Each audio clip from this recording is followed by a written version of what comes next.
The Batman Part 2, starring Robert Pattinson, finally has a tentative start date for filming after its premiere was delayed by an entire year. According to insider Jeff Snyder, production on Matt Reeves' sequel is set to begin in April 2025, with new casting announcements expected soon. Originally, filming was slated for November 2023 but was pushed back due to last summer's writers' strikes. Warner Brothers has also moved the release of The Batman 2 to October 2, 2026, which pushed production to the following year.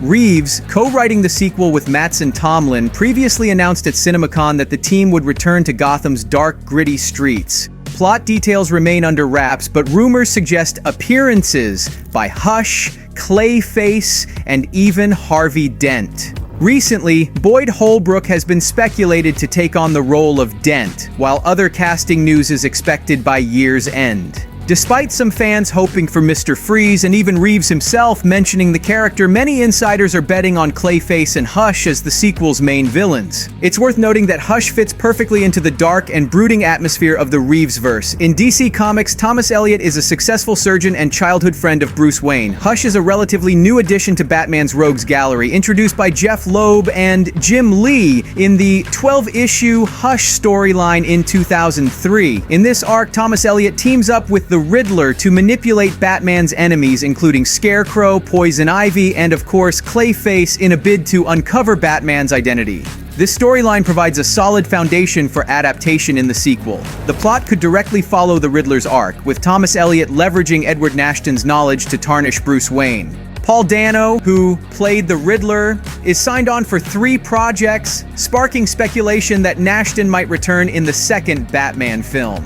Hush's obsession with revenge against Bruce Wayne even led him to undergo plastic surgery to become a doppelganger of Bruce. He planned to take over Wayne's identity, destroy his company, and eliminate his friends and allies, aiming to erase Bruce Wayne and Batman from existence. Reeves hinted at this character in the first movie with an Easter egg where the Riddler defaced a campaign ad for mayoral candidate Thomas Wayne with the word "Hush." The villain exposed Bruce's father's corruption, linking a confidentiality agreement between Wayne and crime lord Carmine Falcone. Though it was a manipulative move, it suggests Hush already exists in Reeves's universe. The past sins of Thomas Wayne could become the motive for Tommy Elliot, whose childhood grudge against Bruce Wayne spurred a lifelong vendetta in the comics. Knowing Batman's true identity, Hush uses his intelligence and manipulation skills, often involving allies or other villains in his schemes. Unlike Bruce, Tommy's family wasn't fortunate. He despised his cruel father and submissive mother, who endured any humiliation to avoid returning to poverty. Despite this, they provided Thomas with an excellent medical education. Through Hush, the Wayne family's dark past could be further explored, opening up numerous possibilities for new storylines. As I mentioned earlier, in his debut arc, Hush used Clayface to achieve his plans. Now let's dive into Clayface. Adapting Hush into the Reevesverse will be a piece of cake. Essentially, he's just a regular guy obsessed with revenge, but Clayface, on the other hand, raises some questions. It's no secret that a CGI-heavy giant like him would stick out like a sore thumb in the atmosphere of the second Batman movie, looking at least a bit off. I'm sure Matt Reeves understands this perfectly, but, there's no need to bring in that kind of Clayface. He can be adapted. The Reevesverse is all about a hyper-realistic take on Gotham, so the name Clayface doesn't have to be literal. It could be a nickname for a serial killer. While the possibilities are numerous, a plausible angle suggests portraying Clayface as a serial killer aligned with the gritty tone of the Batman, presenting a formidable challenge to the Caped Crusader. In this interpretation, he could adeptly utilize disguise, camouflage, and subterfuge to infiltrate even the most secure environments. Despite the inherent tragedy in Clayface's origins, Reeves and Pattinson's portrayal of Batman in a crime noir setting may accommodate the character. Basil Karlo's background in acting and influences from the Phantom of the Opera could seamlessly integrate him as a menacing presence in the Batman 2 without feeling out of place. Despite the prevailing atmosphere, the tragic nature of Clayface's character and his unique abilities shouldn't automatically disqualify him.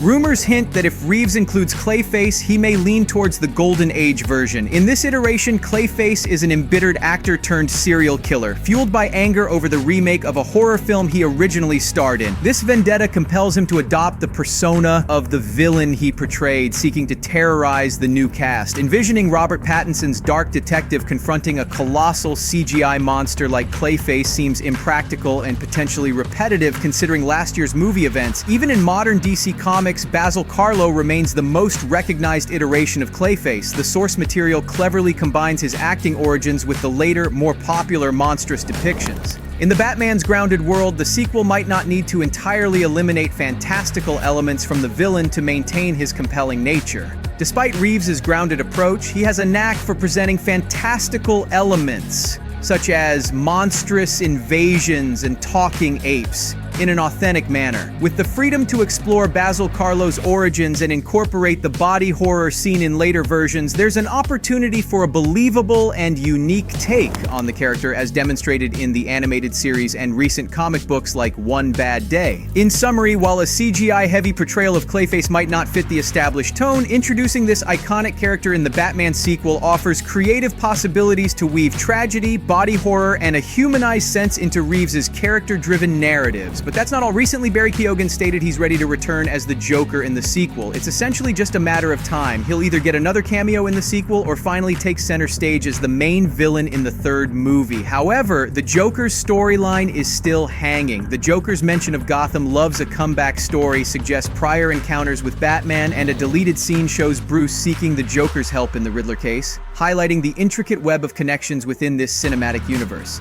This version of the Joker, portrayed as highly intelligent, stands out from previous adaptations. Reports suggest his facial scars result from a severe skin disease, challenging the traditional narrative of an acid bath at Ace Chemicals. Matt Reeves emphasizes the Joker's strategic intelligence, sparking speculation about a potential backstory where the character was once a cop.